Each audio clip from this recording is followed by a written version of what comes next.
করেছে আমাদেরকে জানান। যে মুখর, আপনাকে ধন্যবাদ।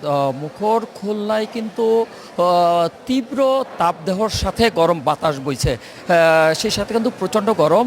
আর এই প্রচণ্ড গরম আর কাঠফাটা রোদে কিন্তু খুলনার জনজীবন স্থবির হয়ে পড়েছে, বিপর্যয় হয়ে পড়েছে। সাধারণ মানুষ কিন্তু তাদের যে কর্মস্থলে যাওয়ার যে ভোগান্তি, সে ভোগান্তিতে কিন্তু পড়তে হচ্ছে সাধারণ মানুষের। মুখর, আপনাকে একটু জানিয়ে রাখি, আমি কথা বলেছিলাম খুলনা আবহাওয়া অধিদপ্তরের সিনিয়র আবহাওয়াবিদ আমিরুল আজাদ সাহেবের সাথে। তিনি যে বিষয়টা জানিয়েছেন যে খুলনায় কিন্তু সকাল 11টায় যে তাপমাত্রা ছিল 37 ডিগ্রি সেলসিয়াস, আর সকাল 9টায় খুলনায় 33 ডিগ্রি সেলসিয়াস তাপমাত্রা ছিল সর্বোচ্চ। এছাড়া যশোরে ছিল 32 ডিগ্রি সেলসিয়াস এবং চুয়াঙ্গাড়ে ছিল 32.7 ডিগ্রি সেলসিয়াস।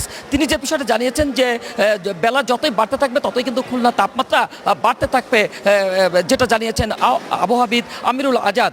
আর এই তাপমাত্রার কারণে বাড়ার কারণে, তীব্র তাপদাহর কারণে কিন্তু খুলনার যে সরকারি বেসরকারি হাসপাতাল রয়েছে সেখানে কিন্তু প্রচণ্ডভাবে রোগীর সংখ্যা বাড়ছে। বিশেষ করে ডায়রিয়া রোগীর সংখ্যা কিন্তু বাড়ছে। খুলনা যে বিরাটডাঙ্গা যে ডায়রিয়া হসপিটাল রয়েছে সেখানে কিন্তু রোগীর চাপ সামাল দিতে হিমশিম খেতে হচ্ছে চিকিৎসকদের। সেই সাথে কিন্তু শিশুদের রোগ কিন্তু বাড়ছে।